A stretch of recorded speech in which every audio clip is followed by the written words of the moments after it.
Si yo miro alrededor, y falta mucha gente hoy, ¿verdad que sí?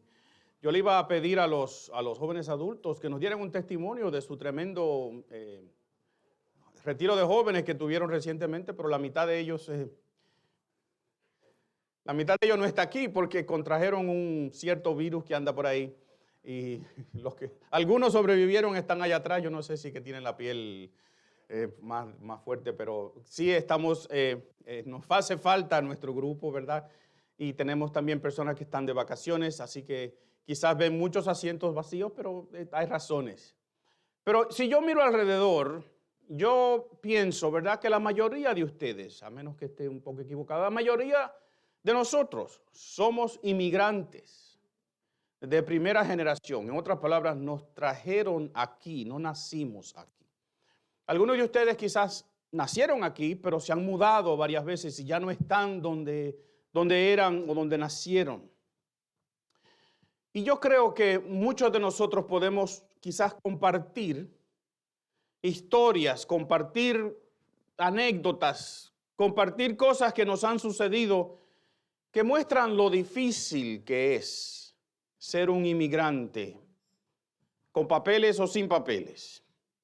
La lucha que es tratar de establecerse en este país o en otro país que no es el suyo. Y yo creo que una de las luchas más fuertes para un inmigrante es la soledad. Es el sentirse solo. Y aún los niños, los chiquitos, pasan dificultad cuando vienen aquí como inmigrantes. Y yo quiero que usted vea esta estelar familia de inmigrantes que llegó en el 1966, en octubre, a este país. ¿Qué les parece este grupo estelar de inmigrantes? El varoncito del frente parece que ya tenía porte de pastor, ¿verdad que sí? Aunque los pantalones le quedaban un poquito saltacharcos. El otro estaba tomando la foto. Los que saben qué familia es esta, mi hermano mayor estaba tomando la foto, por eso no está. El chalequito ese que tiene el del frente le queda corto, ¿verdad? Le queda más corto que el traje. Y eso es una moda. Y se llama la moda del regalado. Porque todo lo que esos niños que están ahí, esos jovencitos tienen puesto era regalado. Y el refrán dice que a caballo regalado no se le miran los colmillos, los dientes. Y el abrigo rojo ese que portaba la niña más chiquita, que le queda como 4 tallas muy grande, ¿usted lo ve ahí? Ese abrigo se lo pasaron al jovencito que está al lado, aunque era un abrigo de hembra. Y se abotonaba de aquí para allá en vez de allá para acá, ¿verdad? Y qué vergüenza pasó ese pobre jovencito cuando fue a la escuela en Nueva York por primera vez. Y sus compañeros de clase se reían de él y como él no entendía, él no sabía por qué. Les confieso que no fue fácil y no quedé permanentemente traumado quizás por la inocencia de ser niño o la misericordia de Dios quizás, pero más en serio, porque una maestra jovencita tomó un interés en mí y en mi hermanita. Y recuerdo el primer día que estuvimos en la escuela y fuimos a la cafetería y no teníamos la menor idea qué es lo que uno tenía que hacer. Y ella se dio cuenta y vino y se puso a nuestro lado y nos llevó, nos compró las cosas que teníamos que comer y nos enseñó cómo se hacía la fila y dónde debíamos sentarnos. Después que terminaban las clases, esa maestra, jovencita era, se quedó con nosotros, con mi hermanita y conmigo, 1 hora después de las clases para enseñarnos a hablar inglés. Nos regaló ropa y a mí me regaló un abrigo para yo poder dejar al lado la capa de Caperucita Roja que me habían dado. Ese diciembre, nosotros llegamos en octubre, ese diciembre ella compró un árbol de Navidad, un pino, y lo llevó a nuestra casa y lo decoró con nosotros. Nosotros no teníamos esa costumbre, ¿verdad? Veníamos de la República Dominicana, mis padres eran cubanos, nosotros no poníamos arbolitos de Navidad, que yo me acuerde, pero ella de una manera u otra nos hizo sentir que éramos especiales.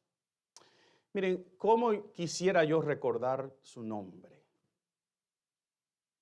Y cómo quisiera poder encontrarme con ella, si es que vive todavía, no sé, y darle las gracias. Porque lo que ella hizo no tiene precio. Y quizás el valor o el costo de lo que nos dio no fue tan alto. Pero tuvo un valor lo que ella hizo por nosotros, que es incalculable. Y miren, en 2 o 3 meses mi hermanita y yo aprendimos a hablar inglés. Y nos integramos a las clases sin ningún problema adicional. Y yo muy feliz ese invierno con mi traje regalado, mi saco, mi abrigo regalado, que no era el rojo. ¿No están de acuerdo ustedes quizás conmigo que encontrar a alguien así, o a un familiar que lo oriente a uno cuando uno llega, o un amigo, o alguien que se interese por nosotros cuando llegamos a un país extraño, a un sitio extraño, una ciudad extraña, un trabajo nuevo, lejos de la familia, lejos de la vida que tú conoces? ¿No están ustedes de acuerdo conmigo que eso es bien especial? ¿Que eso tiene un valor incalculable? No es fácil ser un inmigrante. No es fácil ser un extraño en un sitio.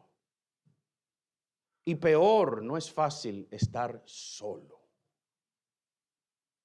Algunos de ustedes vinieron primero y dejaron sus familias. Vinieron para, como los marinos, tratar de invadir una playa y hacer un beachhead, como dicen en inglés, establecer algo para poder entonces traer el resto de su familia. Vivieron en cuartos alquilados, en sótanos. Comieron lo que mejor pudieron encontrar. Peor de todo, estaban solos. La soledad es dura de soportar. Y más cuando es soledad en medio de una gran multitud de personas. No hay nada peor que sentirte solo y estar rodeado de gente. Entonces, yo creo que ustedes pueden imaginarse conmigo lo que sintió Pablo cuando llegó a Corinto. Él no era griego, así que era un inmigrante. Corinto era una colonia romana y Pablo era un ciudadano romano por ley, había jurado por la bandera igual que hacemos nosotros, ¿verdad? Aunque todavía era judío de adentro. Pero esa ciudad, Corinto, sus habitantes, sus costumbres, su estilo de llevar la vida, era algo para él completamente extraño. Y más todavía, cuando él lo que está haciendo es compartiendo un mensaje que choca con la cultura donde él estaba llegando. Él había estado viajando, ustedes lo saben, ¿verdad? Muchas veces y últimamente huyendo de ciudad a ciudad, predicando un mensaje que era completamente extraño y diferente a lo que la gente de esa ciudad creía. Y miren, Pablo escribió lo siguiente, describiendo sus sentimientos. Cuando le escribió una carta a esta iglesia que se fundó en Corinto, en la ciudad donde él va a llegar. Y lo escribió en la primera carta que le escribió a esa iglesia. Y él les dijo lo siguiente: me acerqué a ustedes en debilidad, con timidez y con temblor. Estaba solo, un inmigrante, un extranjero, diferente a todos. Y quizás nos podemos identificar con Pablo hoy. Nosotros los que hemos inmigrado a este país bajo circunstancias difíciles, los que nos hemos puesto ropa regalada porque no había más nada, los que nos hemos puesto un traje, un abrigo rojo de hembra, porque no le servía a mi hermanita, pero me servía a mí, y la necesidad es la madre del invento. Y quizás muchos de nosotros o ustedes en un momento dado cuestionaron esa decisión de venir. Y se preguntaron, ¿y qué hago yo aquí pasando lucha? Mejor me voy para mi tierra. Quizás vaya a sufrir y a pasar apuros allá, pero estaré al lado de los míos. Con mi gente, mi familia, mis amigos, mi comida, mi idioma, mis costumbres. Y aquí yo estoy solo. Y quizás así se sintió Pablo también. Pero ¿saben algo? Jesús se dio cuenta que él se sentía así. ¿Saben por qué? Porque Jesús siempre se da cuenta de la situación por la cual tú estás pasando. Jesús se da cuenta de tus sufrimientos, tus lágrimas, tu dolor, tus llantos en silencio. Papá que está aquí, nada de lo que te sucede a ti le pasa a Jesús por desapercibido. Y entonces Jesús le dijo a Pablo las siguientes palabras: no tengas miedo, habla con libertad, no te quedes callado, pues yo estoy contigo. Di eso conmigo, di, yo estoy contigo. Y nada o nadie te atacará y ni te hará daño, porque mucha gente de esta ciudad me pertenece. No tengas miedo, Pablo. No tengas miedo, papá, que estás aquí. Enfrentar la lucha que tú tienes por criar tus hijos. No tengas miedo, papá, de enfrentar la vida y decir, yo voy a hacer todo lo que yo tengo que hacer. Porque hay alguien que se da cuenta y está conmigo y me dice, no tengas miedo. Yo estoy contigo. Pero yo me hago la pregunta, y se las hago a ustedes también. ¿Cómo es que Jesús está con uno? ¿Cómo es que Pablo se iba a dar cuenta de que Jesús estaba con él? Y yo quiero leer un pasaje en el libro de los Hechos con ustedes hoy, que yo creo que nos va a dar una idea, por lo menos una idea de cómo es que Jesús está con nosotros. Así que vaya conmigo al libro de los Hechos, el capítulo 18, y vamos a leer desde el verso 1 hasta el verso 11. Y lo voy a proyectar en la pantalla, está en la versión Nueva Traducción Viviente, y la palabra de Dios lee así. Después Pablo salió de Atenas y fue a Corinto.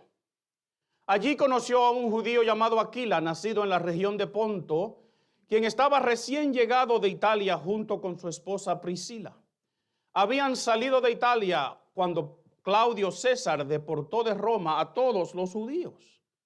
Y Pablo se quedó a vivir y a trabajar con ellos porque eran fabricantes de carpas al igual que él.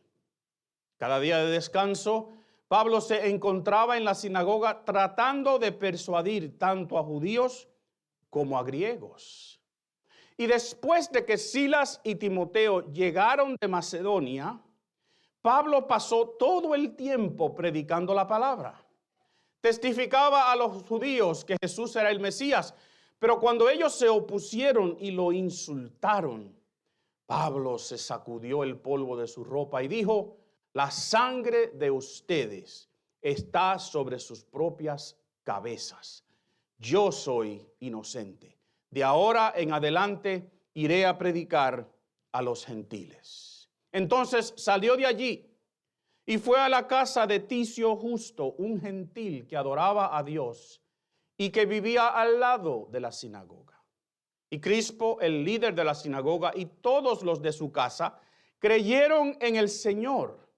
Muchos otros en Corinto también escucharon a Pablo, se convirtieron en creyentes y fueron bautizados. Y una noche el Señor le habló a Pablo con una visión y le dijo: no tengas miedo, habla con libertad, no te quedes callado, pues yo estoy contigo y nadie te atacará ni te hará daño, porque mucha gente de esta ciudad me pertenece. Así que Pablo se quedó allí 1 año y medio enseñando la palabra de Dios. Y esta es la palabra de Dios que hemos leído en el día de hoy. Miren, si Atenas, la ciudad que Pablo había dejado, si Atenas era la mente filosófica de Grecia, Corinto era su corazón comercial. Era un puerto importantísimo, tenía dos grandes entradas a ese puerto. Estaba situado en el estrecho istmo.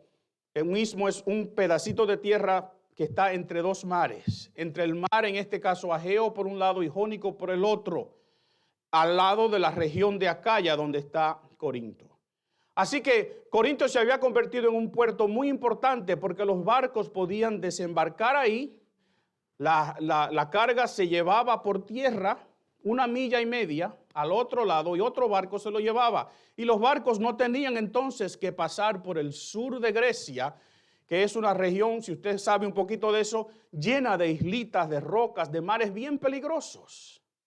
Así que Corinto se convirtió en una ciudad bien importante. Era una ciudad cosmopolita, multicultural, pero también colmada de inmoralidad. Es más, el nombre Corinto se había convertido en un verbo. Y corintizar, si lo podemos describir así, significaba vivir una vida inmoral y sexualmente desenfrenada. Así que si usted decía yo estoy corintizando, lo que usted estaba diciendo, yo estoy viviendo una vida media loca. Y es ahí que llega Pablo. Y llega solo.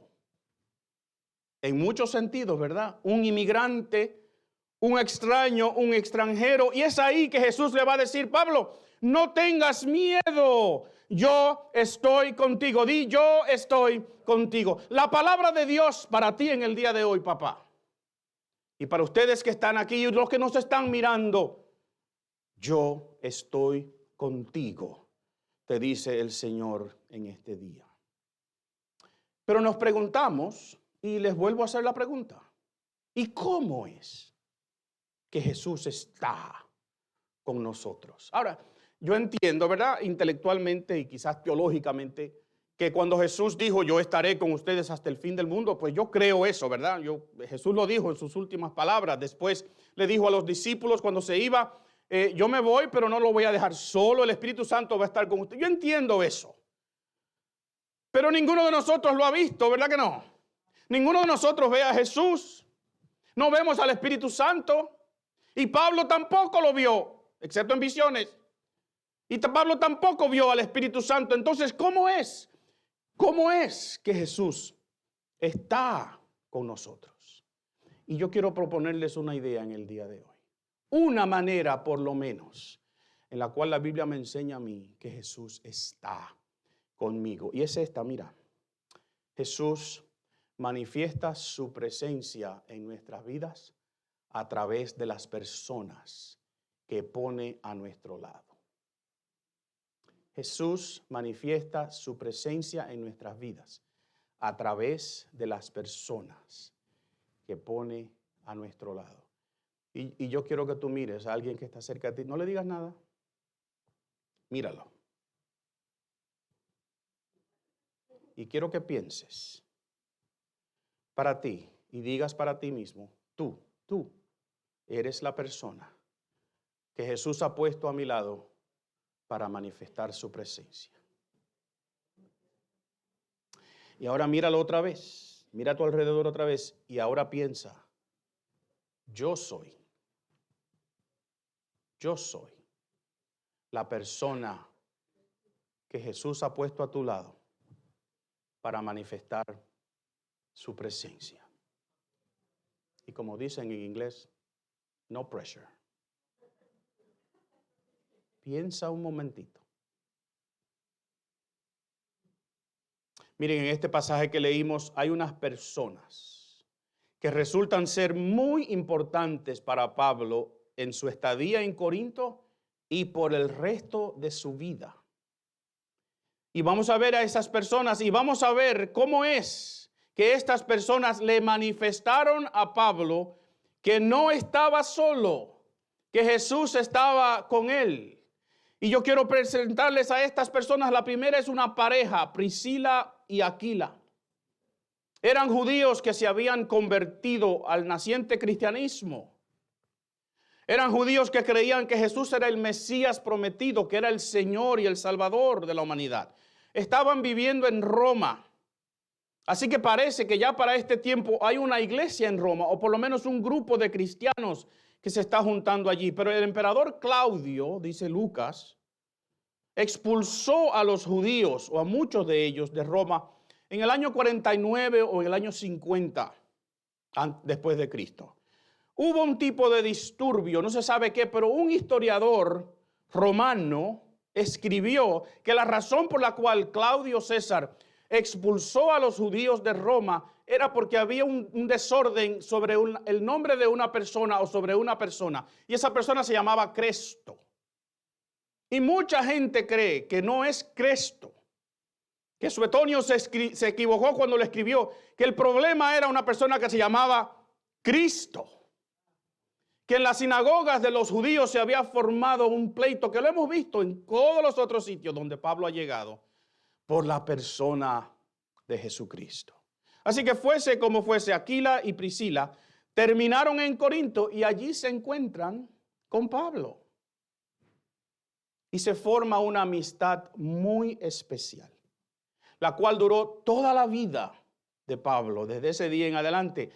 ¿Y por qué se hicieron tan buenos amigos? Miran, eran judíos que creían en Jesús igual que Pablo. ¿Qué es lo que hacemos nosotros cuando llegamos a un sitio nuevo, a una ciudad nueva? Cuando vinimos de inmigrantes, ¿a dónde fuimos? A donde estaba nuestra gente, ¿verdad que sí? Nos encontramos con aquellos que hablan el idioma igual que nosotros. Buscamos la bodega para comprar los plátanos, ¿verdad que sí? Porque cuando tú estás alrededor de alguien que es como tú te sientes un poquito mejor. Este hombre y esta mujer eran judíos. Igual que Pablo, creían en Jesús. Eran judíos que habían sido perseguidos por su fe, igual que Pablo. Así que uno se arrima, uno se hace amigo de gente que es parecida a uno, ¿verdad que sí? Tenían el mismo oficio. Trabajaban lo más probable con pieles para hacer carpas. Y escribiendo su primera carta a esta iglesia que se formó luego en Corinto, Pablo les escribe y le dice lo siguiente: las iglesias de aquí, en la provincia de Asia, así que él escribió esta carta estando en Éfeso, en Asia.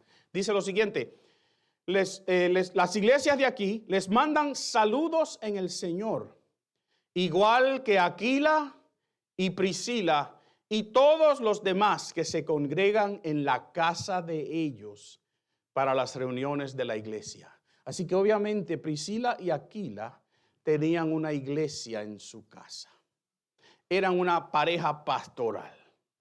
Pablo se hizo amigo de ellos por muchos años después, todo el resto de su vida. ¿Por qué?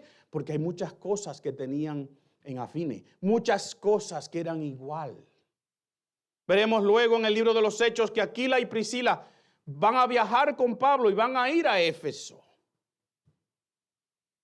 Y en Asia, donde escribe esta carta, y es muy probable que Aquila y Priscila son las personas que Pablo deja allí como los encargados de una iglesia nueva que se fundó. Y miren, escribiéndole a la iglesia en Roma, muchos años después, Pablo dice: den mis saludos a Priscila y a Aquila, mis colaboradores en el ministerio de Cristo Jesús, mis sunergos, los que colaboran conmigo.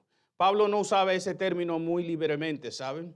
Pablo usaba ese término de colaborador con aquellos que verdaderamente se habían fajado, si podemos usar esa palabra, se habían metido con él en el ministerio. Y él dice: yo les estoy agradecido, porque por lo menos una vez arriesgaron su vida por mí. No sabemos cómo fue eso, no sabemos esa historia, nadie nos las ha contado, pero Pablo dice: esta gente arriesgó su vida por mí. Y dice entonces: den también mis saludos a la iglesia que se reúne en el hogar de ellos. Así que si Pablo está escribiendo una carta a Roma y Priscila y Aquila están allí, ¿qué es lo que tienen en su casa? Una iglesia. Así que Pablo está en ese momento, se encuentra con una pareja que para él es una gran bendición. Una pareja que va a compartir con él en el ministerio. ¿Tú no le das gracias a Dios que Dios ha puesto gente a tu alrededor que han sido de bendición para ti? Quizás tú puedes pensar en alguien cuando tú llegaste, o un amigo que encontraste, o una iglesia que llegaste que era parecida a la tuya y te sentiste bien. No sabemos cómo fue que Priscila y Aquila arriesgaron su vida. Quizás fue en el alboroto que se va a formar en Corinto, por cierto, porque siempre se va a formar un alboroto, ¿verdad que sí? Pero lo que sí sabemos es que esta pareja fue de mucha bendición, igual que esa maestra que yo quisiera saber su nombre. Se preocupó por un varoncito de 9 años y su hermanita de 4 y nos llevó, nos tomó de la mano, literalmente, ¿verdad?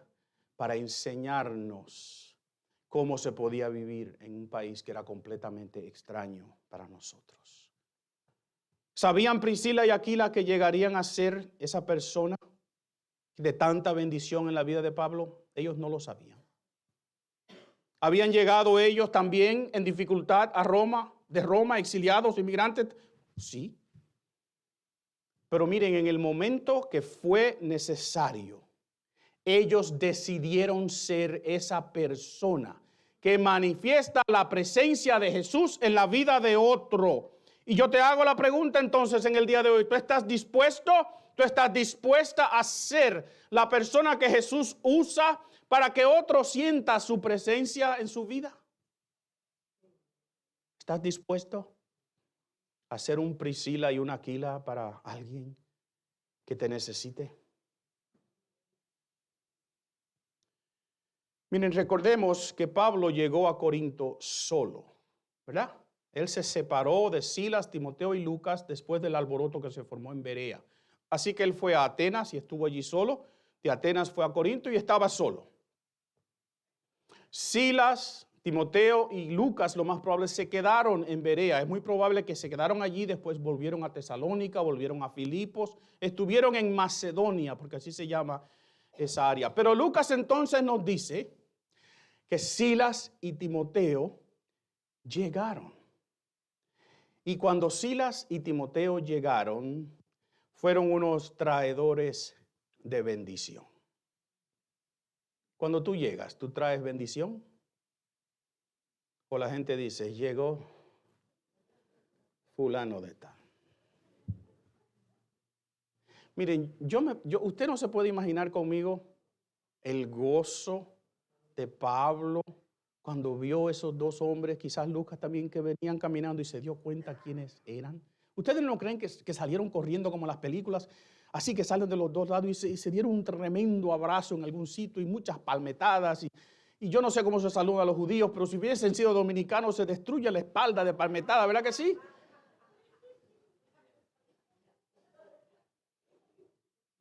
Yo me imagino eso, pero ¿saben algo? No tenemos que imaginárnoslos nada más. Porque sabemos que Silas y Timoteo trajeron dos cosas con ellos. Una que es tangible y otra que no. Ellos trajeron una ofrenda de las iglesias de Macedonia y especialmente de la iglesia de Filipos. Y noten que el verso dice, aunque Lucas no te lo dice directamente aquí, lo sabemos porque Pablo escribiendo después nos los dice. Por eso es que tenemos que leer toda la Biblia, dígame. Y por eso es que le dije el viernes a los que estábamos aquí en la clase, si usted se lo perdió, ¿qué clase? Les dije que tenemos que leer el libro de los Hechos y leer las cartas de Pablo, porque la historia va junta. Ellos trajeron una ofrenda y eso le permitió, dice Lucas, si ustedes notan, Pablo estaba con Silas y con Priscila trabajando, ¿verdad? Para poder mantenerse. Y Lucas dice que iban el sábado a la sinagoga. Pero cuando llegan Timoteo y Silas, dice Lucas que ahora Pablo predicaba todo el tiempo. Porque ahora le había llegado una ayuda económica que le permitía a él no tener que trabajar para mantenerse, sino dedicarse a predicar la palabra del Señor. Y Pablo, escribiendo de nuevo a esta iglesia de Corinto, le dice, cuando estuve con ustedes y no tenía lo suficiente para vivir, no llegué a ser una carga financiera para nadie, pues los hermanos que llegaron de Macedonia, ¿quién fue que llegó de Macedonia? Silas y Timoteo trajeron todo lo que yo necesitaba. ¿Qué tú traes?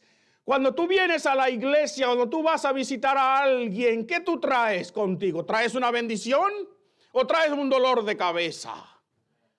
¿Traes un aliento, traes ánimo o traes otra cosa? Desánimo, desaliento, chisme, problemas.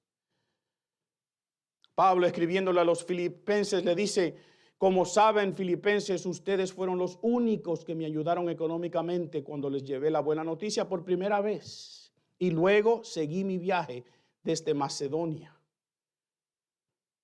Así que ellos le trajeron una ofrenda. Qué bueno es cuando nosotros podemos ofrendar para bendecir la obra de Dios, ¿verdad?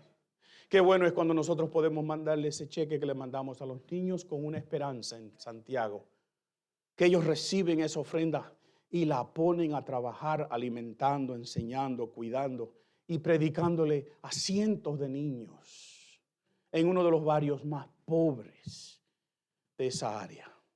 Qué bueno es cuando tú ofrendas y Dios usa eso para traer bendición a otra persona. Pero ellos no solo trajeron una ofrenda, ellos también trajeron buenas noticias.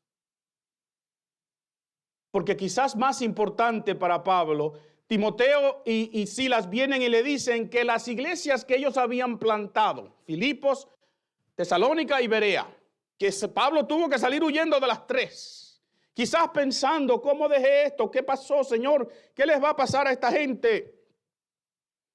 Y Pablo entonces, escribiéndole a la iglesia de Tesalónica, le dice: pero ahora Timoteo acaba de regresar y nos trajo buenas noticias acerca de la fe y el amor de ustedes.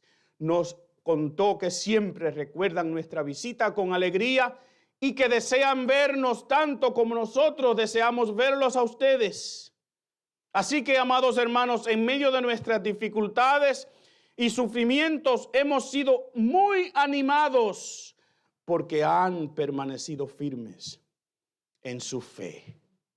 Y Pablo dice: nos reaviva saber que están firmes en el Señor. Primera de Tesalonicenses capítulo 3. Una buena noticia que llenó el corazón de Pablo de alegría. Y yo te hago la pregunta otra vez: cuando tú llegas, ¿qué tú traes?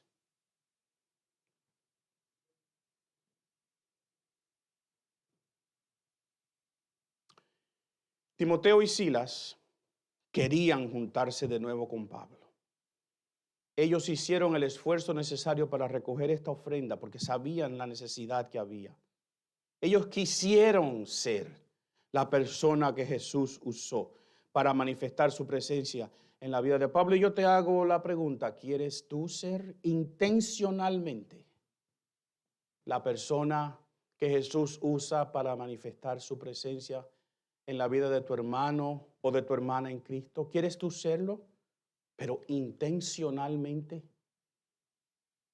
¿Quieres tú ser esa persona que usa a Dios para que Jesús y su presencia sea manifiesta en la vida de otra persona?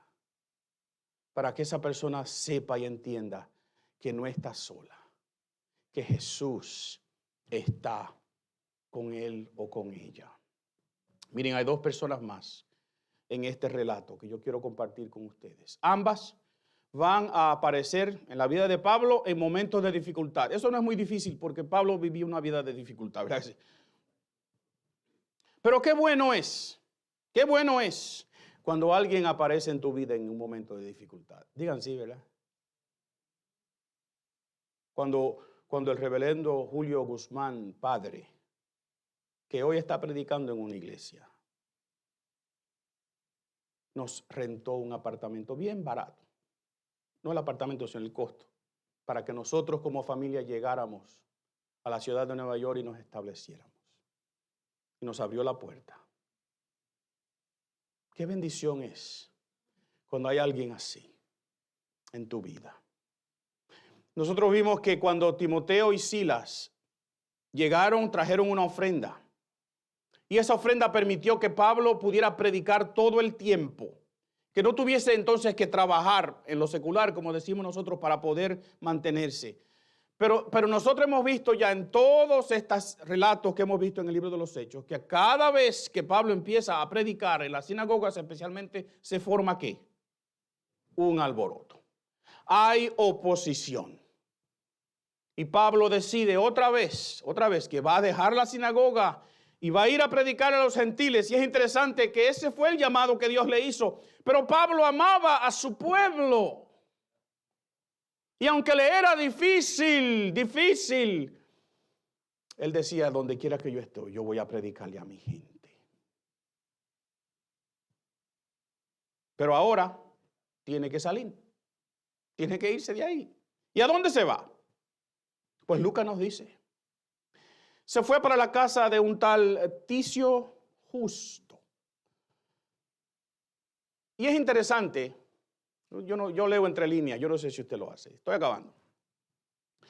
Pero la casa de Ticio Justo estaba al lado de la sinagoga, donde estaban todos los problemas. Y yo pienso para mí, si yo soy Ticio Justo, yo le digo a Pablo, mira, vamos a buscarte un cuartito del otro lado de la ciudad, lejito de aquí, porque aquí están todos los problemas. Pero no es así. Este hombre Ticio Justo se atreve a hospedar a Pablo en su casa y se forma una iglesia en su casa al lado. Diga al lado conmigo. Al lado de la sinagoga. Dijimos la vez pasada que nosotros no podemos correrle a la sociedad y al mundo que tenemos al frente. Es todo lo contrario. Tenemos que meternos en ese mundo para compartir el mensaje del evangelio. No sabemos mucho de este hombre Ticio Justo. Algunos, por lo que Pablo dice, creen que era un hombre que se llamaba Gallo también, que es un nombre que hemos visto. ¿Por qué? Porque Pablo, cuando les escribe a los romanos desde Corinto, porque fue de ahí que escribió la carta, dice, los saluda Gallo. Él es quien me hospedó y también recibe en su casa a toda la iglesia.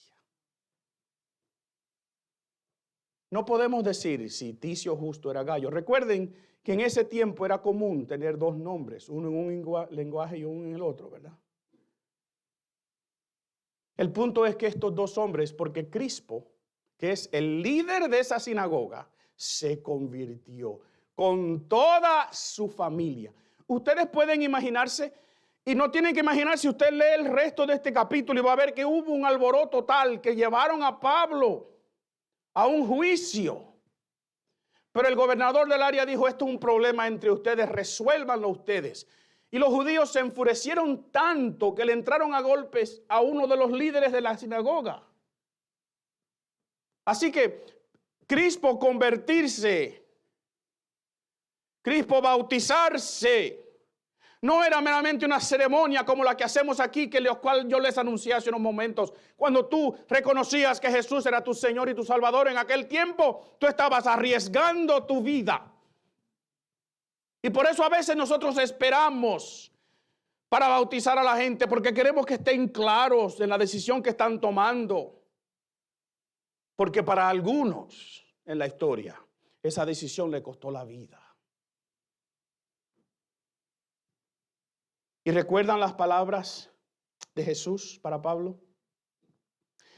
No tengas miedo. Habla con libertad. No te quedes callado, pues yo estoy contigo y nadie te atacará ni te hará daño, porque mucha gente de esta ciudad me pertenece. Ustedes ven ahora lo que esa frase quiere decir. ¿Quiénes eran esa gente que le pertenecían a Jesús? Que Jesús sabía que iban a ser de bendición en la vida de Pablo, pues por lo menos Ticio Justo es uno de ellos. Este hombre Crispo es uno de ellos. Priscila y Aquila son uno de ellos. ¿Te atreves a arriesgarte? ¿Arriesgarte a ser la persona que manifiesta la presencia de Jesús en la vida de alguien que tú necesites?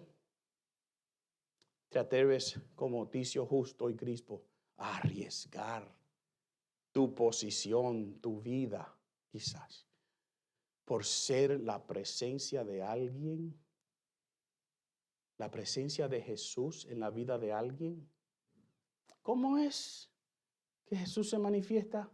¿Cómo es que Jesús está con nosotros? Yo creo que Jesús está con nosotros a través de las personas que pone a tu lado. Y la pregunta que yo tengo para ti es, ¿estás dispuesto tú a hacerlo? ¿Estás dispuesto a hacerlo? ¿Quieres intencionalmente hacerlo? Porque mucha gente dice, oh sí, yo quiero ayudar. Pero cuando ves la necesidad, te haces el chivo loco, como decimos los dominicanos, ¿verdad?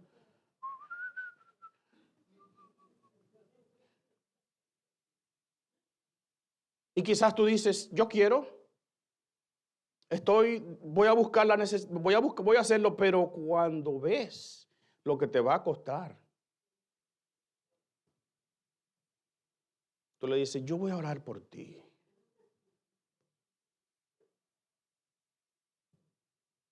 Mis queridos, es fácil dar la mano al principio, al final de nuestro servicio, ¿verdad que sí?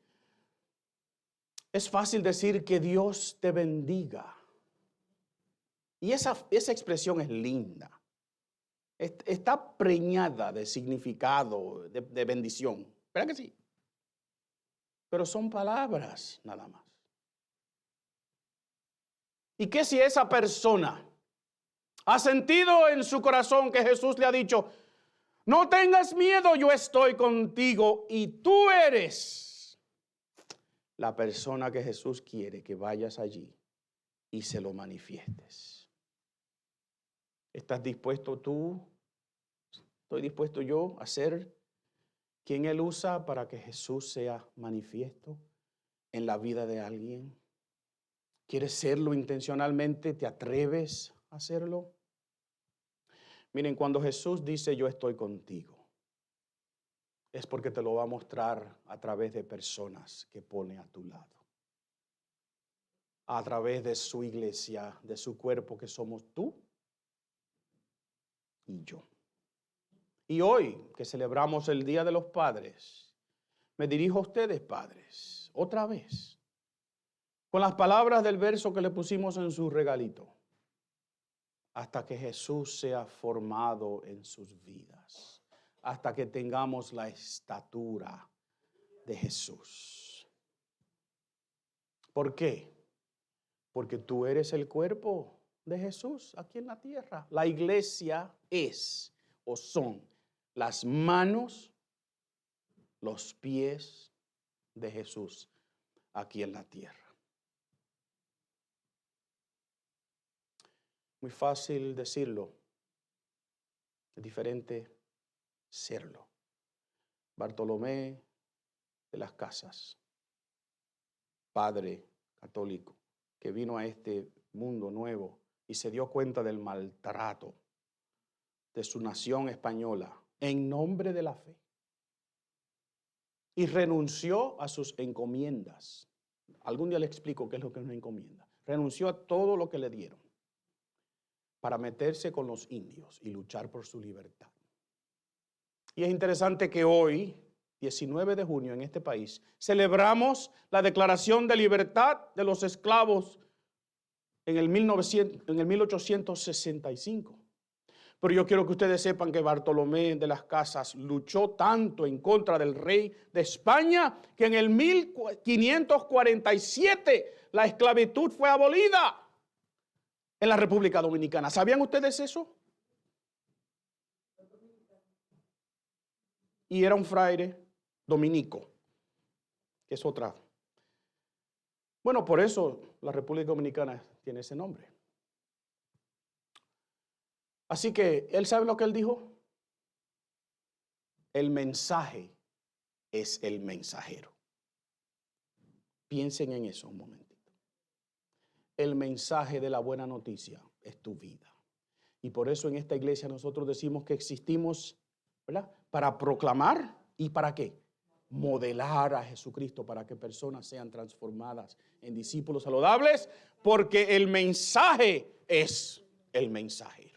Y cuando tú compartes ese mensaje, cuando tú eres usado por Dios entonces Jesús puede manifestar su presencia en tu vida, porque te pone al lado o te usa a ti y te pone al lado de alguien que en ese momento necesita escuchar esas palabras. No tengas miedo, yo estoy contigo.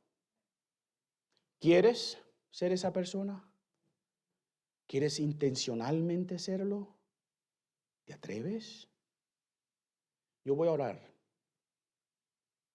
Y yo quiero que tú le pidas al Señor que por lo menos esta semana, Él te dé la oportunidad de ser la persona que manifiesta su presencia en la vida de alguien que te necesita. Vamos a orar. Eterno Dios, gracias. Gracias porque no estamos solos. Tú estás con nosotros. Señor, quizás aquí hay alguien que está pasando por esos momentos que pasamos nosotros, donde estamos rodeados de gente y nos sentimos solos. Estamos luchando. Y tú nos has dicho hoy, no tengas miedo, yo estoy contigo. Y yo te ruego, Señor Jesús, que nosotros esta semana de una manera u otra seamos la persona que tú usas para que esa promesa se haga manifiesta en la vida de alguien. Ayúdanos a hacer tu presencia en la vida de alguien que te necesita. Gracias, Señor Jesús. Y oramos en tu nombre y el pueblo de Dios dice, amén y amén.